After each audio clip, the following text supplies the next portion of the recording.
Kali ini kita akan membahas cara mengaktifkan logs pada aplikasi load balancer atau ALB ya di CloudOS. Jadi buat teman-teman yang udah punya load balancer ya, aplikasi load balancer, kita bisa mengaktifkan logs ya. Jadi ketika ada request masuk ke load balancer ya, jadi ketika ada user mengakses ke load balancer ya, nanti requestnya akan disimpan di S3 bucket ya. Nanti jadinya kayak gini nih, kayak di zip gitu ya logsnya itu. Jadi ada banyak nanti ya, ada file 1 log, gz, file 2, file 3 dan seterusnya kayak gitu ya. Nah, load balancer ini akan mengenerate logsnya itu setiap 5 menit. Jadi ketika ada request gitu, nah itu kayak di collect dulu ya, ditampung dulu di load balancernya. Terus kalau udah 5 menit baru dikumpulin, terus di zip ya, jadilah file log 1 gitu ya. Terus 5 menit kemudian ya di create log baru lagi kayak gitu. Nah oke, jadi step yang akan kita lakukan di sini adalah kita akan membuat S3 bucketnya ya, untuk menampung file logsnya.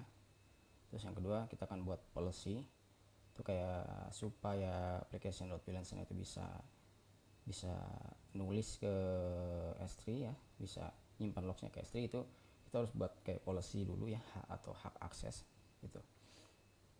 Lalu yang ketiga, kita akan mengkonfigurasi akses logs di load balancernya. Terus yang keempat, kita akan ngecek logsnya di S3 bucket. Lalu yang kelima, penyelesaian masalah ya, kalau misalkan kita udah ikutin langkah-langkahnya ini tapi logsnya itu nggak ke create, nah nanti kita bisa solve di sini ya. Oke, langsung aja. Jadi step yang pertama itu kita akan membuat bucketnya terlebih dahulu. Jadi masuk ke S3 bucket, Amazon S3, lalu create bucket. Kita kasih nama bucketnya ya, jadi harus unik ya.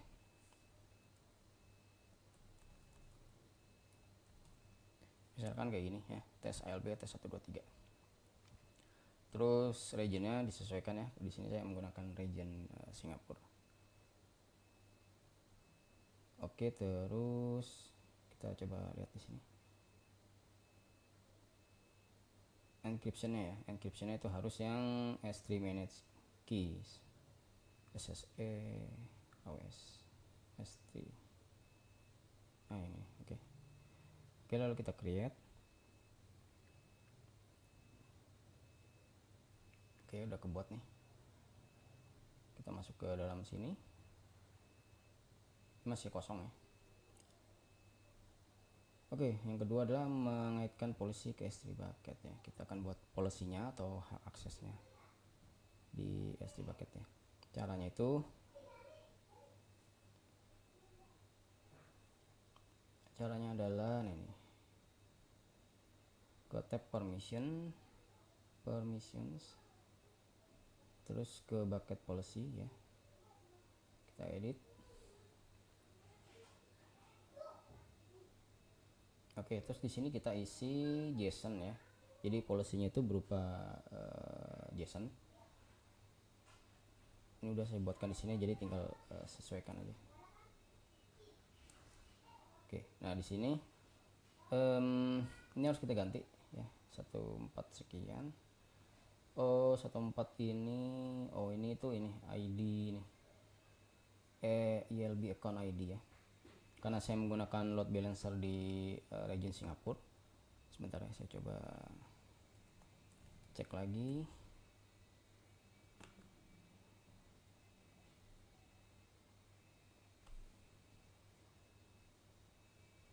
Masuk ke load balancer.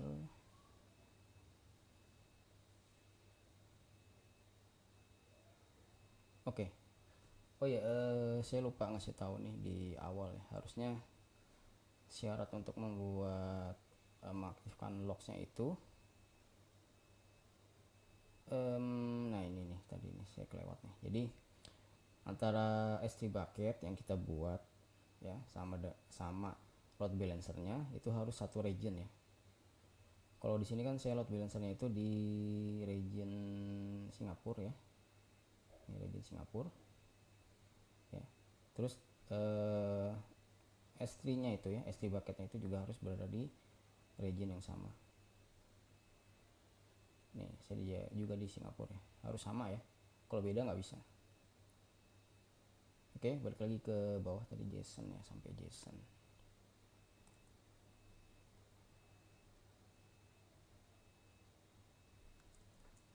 Oke, jadi yang ini ya, ini 114, karena saya ada di region Singapura ya, saya akan menggunakan ini kode ini ya. Nah, misalkan teman-teman menggunakan region lain ya, misalkan yang baru tuh region Jakarta ya, atau region yang lain ya, itu nanti tinggal sesuaikan aja, kodenya itu ada di sini ya. Ini saya Singapura, jadi kodenya 114 sekian sekian sekian ya. Oke, terus yang kita perlu sesuaikan itu ini tuh nama load balancernya ya. Nama load balancernya, oh sorry, nama bucket. Nama bucketnya itu tadi kita ini ya. Oke, berarti ini kita ganti di sini. Oke, begini. Terus ini AWS logs, ini tuh harus kayak gini ya penamaannya, karena ini udah aturan dari load balancer. Jadi ketika load balancer itu ngebuat logsnya itu harus di folder ini ya, kayak gitu ya. Oke, terus ini 112233 dan sekian sekian itu adalah ID akun AWS nya ya, ada di sini. Ini ID akun saya ini ya, ini tinggal di copy aja terus masukin ke sini nih ya. Jadi kayak gini ya, ini nama bucketnya, terus ini foldernya, terus ini ID AWS nya ya, kayak gitu ya. Oke, kalau udah kita save changes. Oke, udah kebuat nih. Oke, kalau udah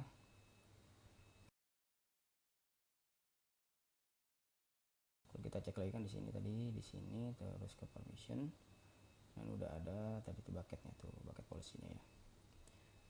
Oke, jadi aman ya untuk policy-nya, udah ke ngelink ke S3 bucketnya. Terus yang selanjutnya kita mengkonfigurasi akses logs di load balancer.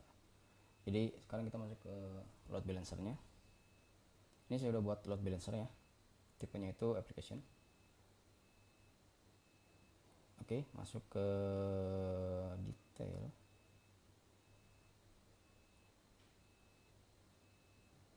Tab attributes. Oke, ke sini terus monitoring, bagian monitoring. Oh, ini perlu kita edit dulu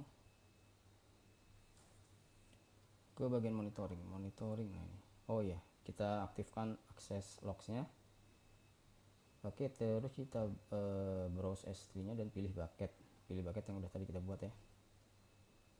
Kita browse aja biar lebih cepat. Tadi kita buat ini ya, nama bucketnya, terus kita choose. Oke, kalau udah kita save changes. Oke, udah ya.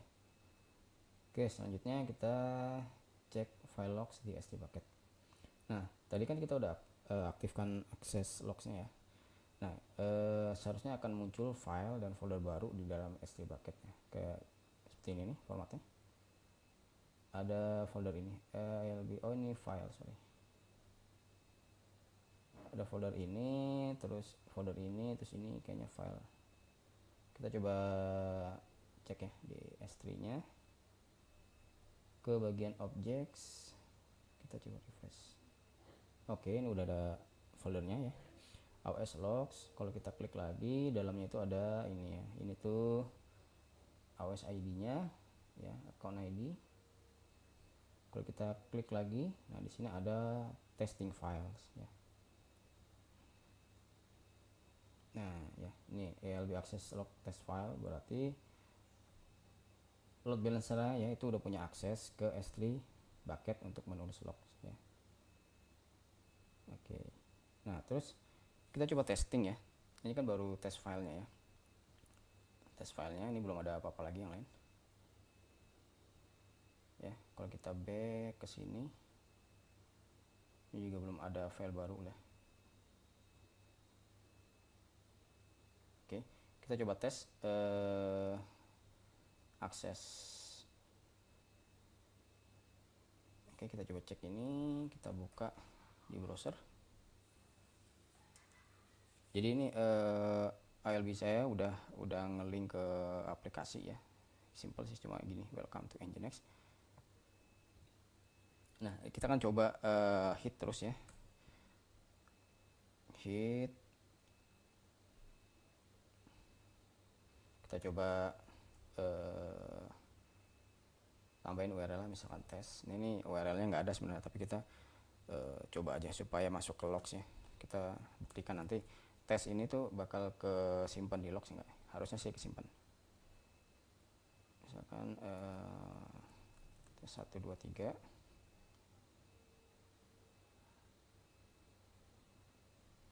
987654321. Oke ya. Sekarang kita tinggal nunggu aja nih. Tadi yang di awal kan udah saya sebutkan, jadi load balancer itu akan mengenerate logsnya ke dalam bucketnya itu setiap 5 menit ya. Jadi kita tunggu 5 menit ke depan ya.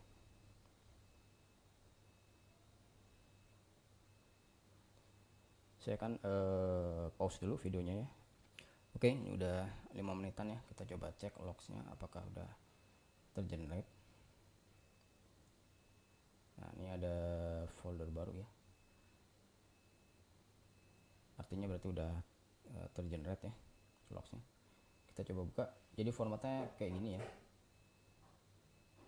Tadi itu akan tergenerate folder baru ya, namanya Elastic Load Balancing. Lalu di sini tuh regionnya, tahun, bulan.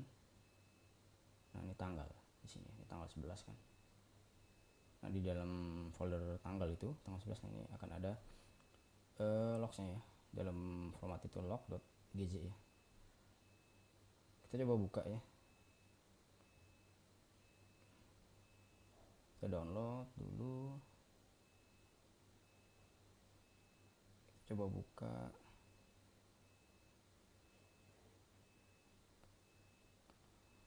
Oke. Kita coba cek, nah ini ada get ya. Jadi kita kan buka load balancer itu metode get ya.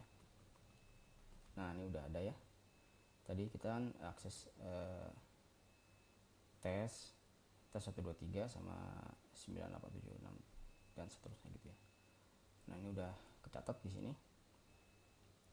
Di sini ini apa namanya respon code-nya ya. Jadi 404 ya.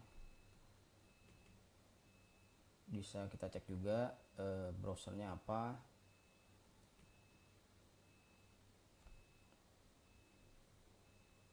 Terus ya, jamnya juga sih, jamnya, terus IP-nya ya.